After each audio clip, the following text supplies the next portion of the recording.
Hello, this is for a Singer sewing machine, model 6412. It's an older model, but I love this machine because it's easy to fix, and I'm going to show how to fix one of the issues. Here's what the front of the machine looks like. Now, ignoring the beeping sound in the background, I'm going to go ahead and sew, and you'll hear what the error sounds like. So if you listen carefully, the sound is actually coming from this department over here, and you hear it's actually skipping. So if you hear that, that's this side over here, it's inside of here. So I'm going to show you how to fix that. When this happens, right now mine's not too bad, it's actually the screw is loose. When it gets really bad, you'll see the effects on your stitching. Now I'm also going to turn it by hand, so hopefully you can hear. Hear that grinding? It shouldn't sound like that. So that means there's something going wrong in there. So now I will show you how to open it up and get to that. Before turning this over on its side, I want to take this piece off so none of the pieces in the drawer will fall out. You also want to make sure that on this side here, the pressure foot is down.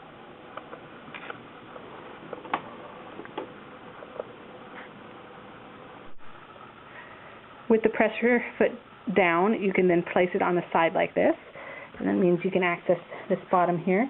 There's a little hex nut here, which mine's already kind of loose, but if you don't have one, then you'll need a little socket wrench to get this loose.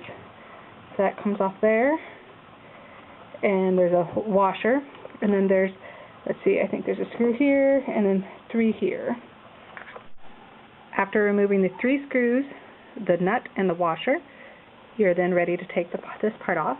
So you just grab it, slide it off, that main screw, which is right there. That's what it's kind of being held on by. Okay, here is what the bottom is with the back off. Again, this is what the bottom base was resting on when you took everything off. This is the where the nut and the washer were sitting. And what we're looking at, the problem issue, is this belt right here is loose. See how loose that is? Which is what it gets turned indirectly when this is turned here. When I turn it, you hear the kind of missing. And so the way to fix it is this piece here is what is affecting it, and it needs to be tightened. And it gets tightened from this screw down here. Now you can decide to take this part off. You can unscrew these, and it can make it a little bit easier to get to this screw. But I'm able to get to it without taking it off. But you know what, I'll go ahead and show you so that way it's a little bit easier for you to see. So I'll go and take that off by taking these. Okay, so I took off these 2 screws right here where my 2 fingers are pointing to, which means that this can come off like this. Again, you don't have to do that. I'm just setting this up so you can see this screw right here better in this part. So what we're going to do is we're going to push, it's loose, this, see? So what I want to do is I'm going to push it down while I screw this in this way.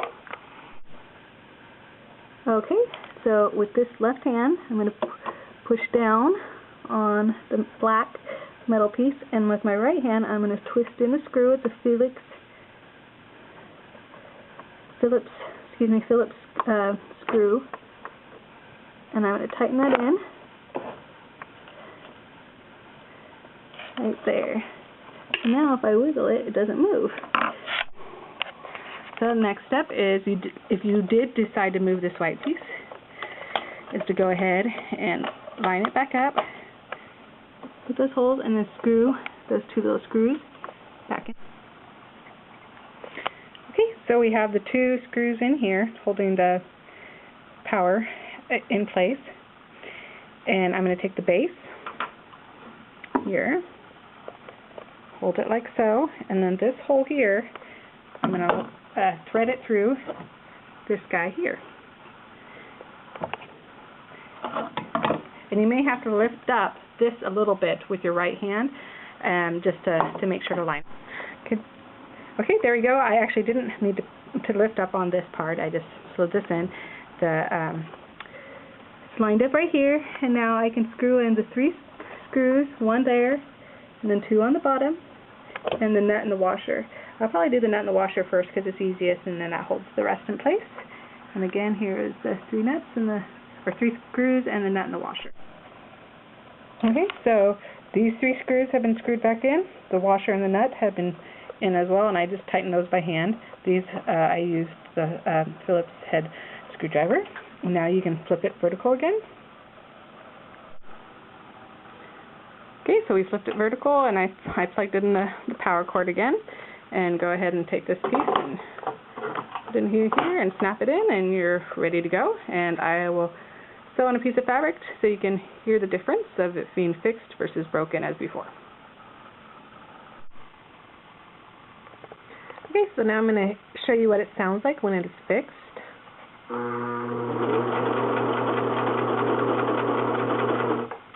You hear there's no grinding, so I'm going to bring you a little closer so you can hear a little bit from this side better. Okay, so no grinding from there, and then I'll do it by hand.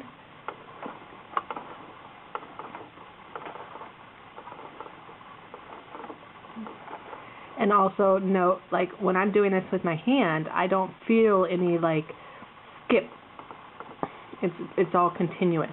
So, and the sound that you do hear coming from is the needle. Going up and down. It's very continuous. There's no grinding on this side. There's no skipping on this side. And if you do start to hear any of that, instead of trying to even finish that seam, I would stop right there and take your fabric out and follow these directions, because if you continue, it can actually cause other issues which are a little bit harder to fix, or that you have to order parts for. So it's best just to stop right then and go ahead and tighten the screw.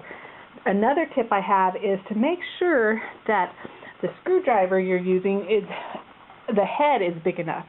If you use too small of a screwdriver, you're not going to get a good enough grip on it, and so you won't be able to get it tight, and after you get it done, you have to redo it. So for example, here's 2 different ones. The one on the right is too small. I'll hold these over here for comparison. So the one on the right is too small, and the one on the left, that gives you a pretty good grip on it. I'm not sure of the exact size, sorry. But you'll just have to feel for it. A smaller head will actually even strip your screw, so you need to be careful of that. So.